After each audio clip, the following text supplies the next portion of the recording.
Hello friends, welcome to our channel CSC study. Last video में हम topic कर रहे थे ब्रूट फोर्स सर्च। इसके अंदर से हमने ब्रूट फोर्स सर्च कैसे काम करता है उसकी इंट्रोडक्शन और एल्गोरिथम को डिस्कस किया था। आज का जो टॉपिक रहेगा वो होगा उसका सेकंड पार्ट। जो हम सर्चिंग टॉपिक कर रहे थे उसी का सेकंड पार्ट, जिसके अंदर से फर्स्ट पार्ट जो है ब्रूट फोर्स सर्च था एंड सेकंड पार्ट जो है वो ह्यूरिस्टिक सर्च था। तो ह्यूरिस्टिक सर्च को हम आज करेंगे। तो चलिए वीडियो को स्टार्ट करते हैं और देखते हैं ह्यूरिस्टिक सर्च क्या है। A heuristic search is a technique. Heuristic search क्या है? एक ऐसी टेक्निक है that is used to solve a problem faster than the classical method। जिसका यूज इसलिए किया जाता है क्योंकि ये फास्ट है किसी भी क्लासिकल मेथड से।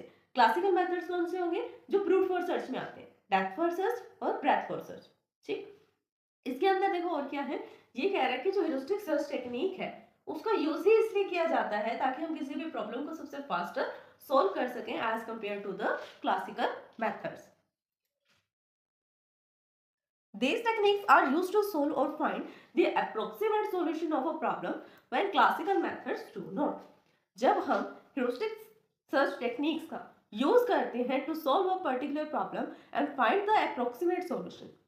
किसी भी पर्टिकुलर प्रॉब्लम को सोल्व करने के लिए यहाँ पर हम heuristic search का अगर यूज कर रहे हैं देन उसका सॉल्यूशन जो आ रहा है वो अप्रोक्सीमेट सॉल्यूशन आ रहा है ऑफ अ प्रॉब्लम, किसी भी प्रॉब्लम का जिसको हम सोल्व कर रहे हैं। ठीक है, पर्टिकुलर प्रॉब्लम का सॉल्यूशन अप्रोक्सीमेट आ रहा है, एग्जैक्ट नहीं आ रहा। एग्जैक्ट और अप्रोक्सीमेट में क्या होता है? एग्जैक्ट मींस यही है बस सॉल्यूशन, इसके अलावा नहीं है, ना एक पॉइंट कम है ना एक पॉइंट ज्यादा है, एग्जैक्ट है, बिल्कुल यही सॉल्यूशन है, ओरिजिनल सॉल्यूशन।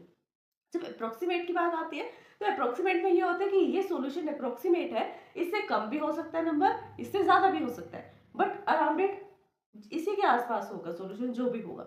ठीक है, these techniques used to solve and find the approximate solution। इतना समझ में आया? जबकि क्लासिकल मेथड ऐसा नहीं करते, वो अप्रोक्सीमेट सॉल्यूशन नहीं निकालते। क्लासिकल मेथड अप्रोक्सीमेट सॉल्यूशन नहीं निकालते, वो कौन से सॉल्यूशन निकालते हैं? ऑप्टिमल, ऑप्टिमाइजिंग, सेटिस्फैक्टरी और ह्यूरिस्टिक। ये ह्यूरिस्टिक सर्च टेक्निक्स है, वो ह्यूरिस्टिक मेथड है, वो एक सिंगल मेथड है जिसको हम रूल ऑफ थंब बोलते हैं। बट ये ह्यूरिस्टिक सर्च की टेक्निक्स है कि सर्चिंग कैसे करते हैं ह्यूरिस्टिक में। ठीक है, वो नंबर ऑफ जितने भी 4 नंबर थे, डिफरेंट डिफरेंट टाइप की टेक्निक्स थी क्लासिकल के अंदर, वहां पर वो सेटिस्फैक्टरी, ऑप्टिमल जितने भी टाइप के सॉल्यूशन थे फाइंड कर सकता है। बट यहाँ पर ये कौन से टाइप का सॉल्यूशन फाइंड कर रहा है? अप्रोक्सीमेट। कैपेबिलिटी है कि अप्रोक्सीमेट भी फाइंड कर सकता है।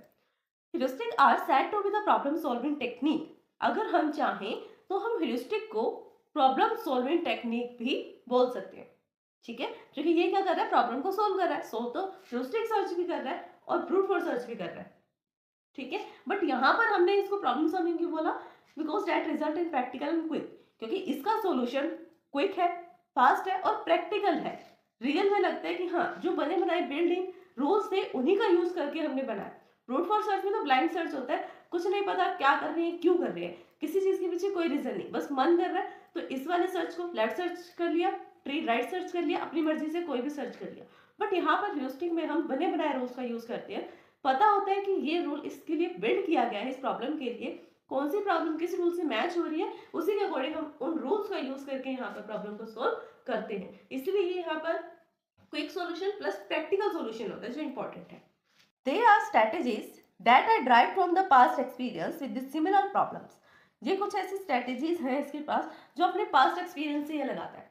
ह्यूरिस्टिक में हमें क्या चाहिए होता है? एक्सपीरियंस चाहिए होता है पास्ट का। अगर आपने पास्ट में ऐसी कोई प्रॉब्लम सॉल्व की है, मिलती जुलती प्रॉब्लम सॉल्व की है, तो आपके लिए ये इजी हो जाएगा कि आपको ये पता लग जाए किस टाइम पे कौन सा सॉल्यूशन मुझे अप्लाई करना है, कौन सा रूल अप्लाई करना है, जिससे प्रॉब्लम फास्ट सॉल्व होती है। और प्रैक्टिकल कैसे होती है? कैसे होती है प्रैक्टिकल सॉल्विंग? क्योंकि वहां पर हम बने बनाए रूल्स का यूज करते हैं। They use the practical methods and the shortcuts. यहाँ पर ये प्रैक्टिकल मेथड और शॉर्टकट्स का यूज कर रहे हैं to produce the solution that may और मे नॉट बी ऑप्टिमल। जो हो सकता है कि ऑप्टिमल हो और ऐसा भी हो सकता है कि ऑप्टिमल ना हो। कोई ऐसी फोर्समेट नहीं है कि ऑप्टिमल ही होगा, ये ऑप्टिमल नहीं होगा, ये अप्रोक्सीमेट ही होगा। ये अप्रोक्सीमेट सॉल्यूशन निकालता है, जरूरी नहीं है वो सेटिस्फाइड सॉल्यूशन हो, जरूरी नहीं है वो ऑप्टिमल सॉल्यूशन है या ऑप्टिमाइजेशन सॉल्यूशन हो। कौन सा सॉल्यूशन होगा? Approximate. Solution are the sufficient in the given limited time frame. जो ये सॉल्यूशंस होते हैं वो बस सफिशिएंट होते हैं लिमिटेड टाइम फ्रेम के अंदर, यानी कि एक टाइम फ्रेम होता है उसी के अंदर हमें सॉल्यूशन फाइंड कर कर देना होता है। और heuristic is a method. Heuristic क्या है? एक मेथड है, जिस मेथड की बात हमने किस में की थी? क्लासिकल मेथड्स में की थी, ब्रूट फोर्स सर्च में, कि किस किस टाइप के वो रिजल्ट को प्रोड्यूस कर सकता है। ठीक है, अ heuristic is the method.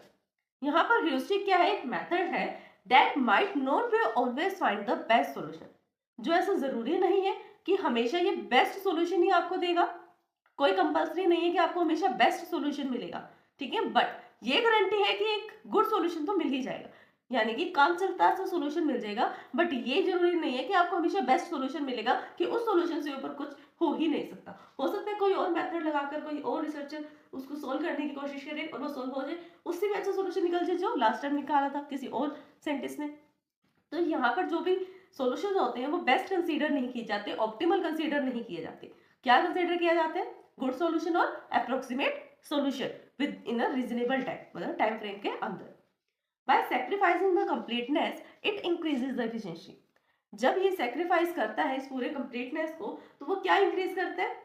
Efficiency को, उसकी एफिशिएंसी बढ़ा देता है। जब हम किसी ना किसी कंप्लीटनेस के अंदर, अगर देखो सपोज करो कि आपने प्रॉब्लम सॉल्व कर दी, आपने उस प्रॉब्लम को हाफ सॉल्व किया या हाफ थर्ड सॉल्व किया, 3/4 सॉल्व कर दिया, बट कुछ पोर्शन उसका बचा हुआ है, काम कंप्लीट नहीं है आपका, फिर भी आपको ये लगता है कि जैसे हम कंप्लीट कर रहे हैं या कंप्लीट नहीं भी करेंगे तब भी हमारा काम चल जाएगा, हमें इफिशिएंसी प्रोवाइड हो रही है, सेटिस्फाइड सॉल्यूशन मिल गया या अप्रोक्सीमेट सॉल्यूशन मिल गया, तो जरूरी नहीं है पूरी प्रॉब्लम को सॉल्व करें।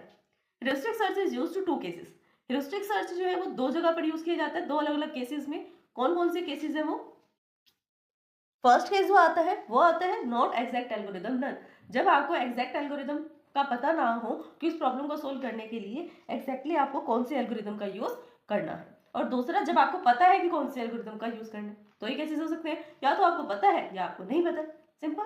फर्स्ट केस देखते हैं इसका, जब आपको नहीं पता है कि आपको कौन सी एल्गोरिदम का यूज करना है। Problem for which not exact are known. ऐसे प्रॉब्लम जिसके बारे में आपको एग्जैक्टली नहीं पता कि वो किस टाइप की प्रॉब्लम है, and one need to find the desirable approximate solution. और आप चाहते हैं कि आपके अकॉर्डिंग, आपकी मर्जी की तरह ही उसके अंदर एक अप्रोक्सीमेट सॉल्यूशन आ जाए, ज्यादा भड़क नहीं चाहिए, बस काम चलता सा काम हो जाए, प्रॉब्लम सॉल्व हो जाए। बात ये है कि प्रॉब्लम का कोई ना कोई सॉल्यूशन तो मिल ही जाए, चाहे अच्छा मिले, गुड मिले, बेटर मिले, बेस्ट मिले, कोई सा भी सॉल्यूशन मिल जाए, बट सॉल्यूशन मिल जाए, ठीक है। यही बात थी कि इसके अंदर सॉल्यूशन मिलना चाहिए, सॉल्यूशन पे फोकस किया जाता है। क्यों? क्योंकि यहाँ पर आपको पता ही नहीं कि आपको कौन सा एल्गोरिथम यूज करनी है। अगर पता होता तो फटाफट से एल्गोरिथम लगाकर सॉल्यूशन मिल जाता। यहाँ पर आपको नहीं पता है कौन से एल्गोरिथम का यूज करना है, कौन सी प्रॉब्लम है, कैसे वो डिफाइन की गई है, तब आप यहाँ पर अप्रोक्सीमेट सॉल्यूशन फाइंड करोगे। For example, computer vision and speech recognition, ये कुछ ऐसे प्रोग्राम्स हैं, ये कुछ ऐसी प्रॉब्लम्स हैं जिनके सॉल्यूशन में आपको ये नहीं पता होता कि इसके अंदर आप कौन से एल्गोरिथम का यूज करोगे इसको बेस्ट बनाने के लिए, इसको एफिशिएंट बनाने के लिए। इस टाइम पर आप बस ये चाहोगे कि अप्रोक्सीमेट सॉल्यूशन मिल जाए, स्पीच रिकॉग्नाइजेशन का एक सॉफ्टवेयर बन जाए, जैसा मर्जी चले वो, हमें कोई फर्क नहीं पड़ता, ठीक है।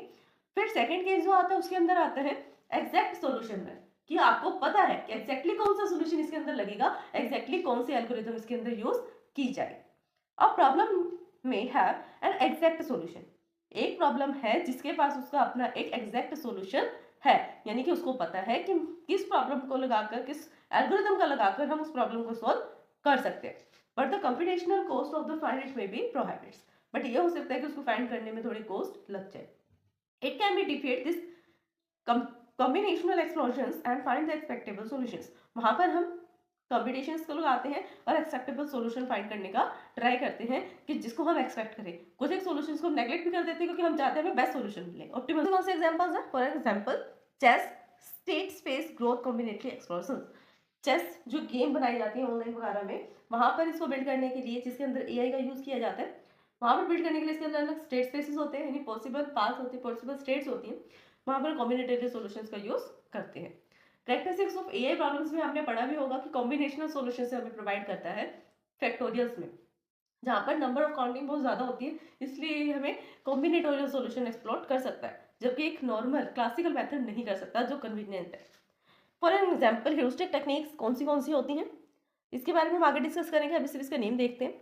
हील क्लिमिंग होती है, मीन्स एंड एनालिसिस होती है, बेस्ट फर्स्ट सर्च होती है, ए स्टार एल्गोरिथम होती है, AO star, constraint satisfaction and beam search. ये कुछ एल्गोरिथम्स का नेम है जिसको हम फर्दर डिस्कस करेंगे। इसकी एल्गोरिथम, थ्योरी पार्ट, इंट्रोडक्शन सब डिस्कस किया जाएगा। वीडियो के साथ बने रहेंगे आप। अगर आपने पुरानी वीडियोस नहीं देखी तो प्लीज उनको जाकर प्लेलिस्ट में जाकर चेक कर लें, क्योंकि अगर आप पुरानी वीडियोस नहीं देखेंगे तो आपको नई सिलेबस की वीडियो समझ नहीं आएगी। पुराना सिलेबस जो है, पुराने जितने भी कॉन्सेप्ट है वो क्लियर होने चाहिए, तभी आप आगे बढ़ रहे हो, क्योंकि जितनी भी चीजें ना पुराने से रिलेट करती हैं। अगर आपने वो समझ रखी है तो आपको ये बहुत इजीली समझ में आ जाएगा। आज के लिए बस इतना ही। अगर इस वीडियो को समझने में आपको कोई भी डाउट आता है फिर आप हमें कमेंट कर सकते हैं।